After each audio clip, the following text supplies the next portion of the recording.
Hi, చూడండి నేను ఏం చేస్తున్నాను. చూడండి, ఇది ఇడ్లీ రవ్వ, ఇడ్లీ పిండి.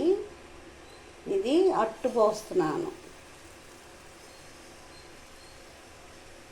ఇది చిన్న చిన్న అట్లు అన్నమాట. మా అబ్బాయికి బాగా ఇష్టం. మా అబ్బాయికి ఇట్లా దీని మీద ఉల్లిపాయ వేస్తాను. ఉల్లిపాయ వేసాను. తర్వాత ఆయిల్ వేద్దాం.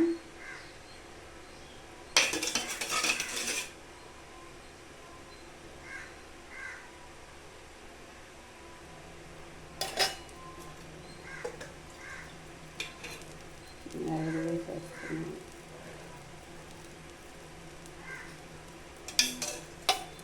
వేసేసి ఉల్లిపాయలన్నీ ఇట్లా వేసేసుకుంటే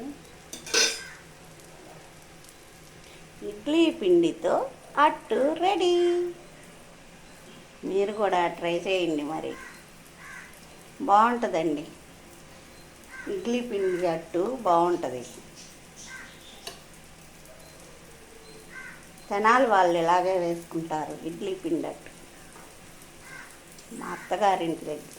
మా అత్తగారింట్లో ఇలాగే వేసుకొని తినేవాళ్ళు.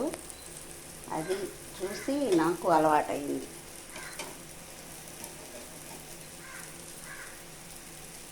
మా వారు కూడా బాగా ఇష్టంగా తినేవాళ్ళు.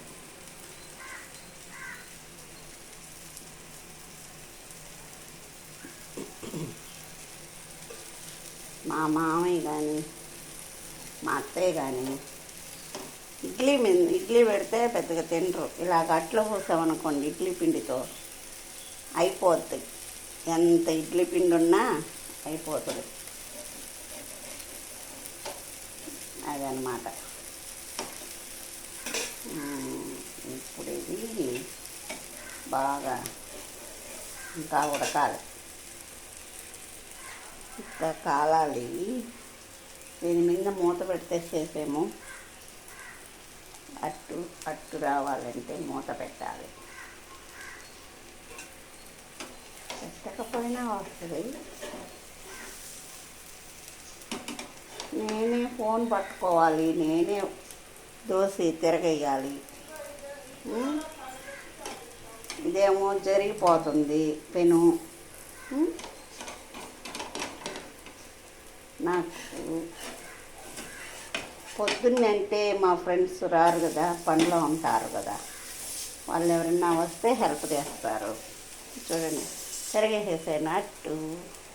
ఇడ్లీ పిండి అట్టు రెడీ అయిపోతుంది. సరే, అయితే మీరు కూడా ట్రై చేయండి.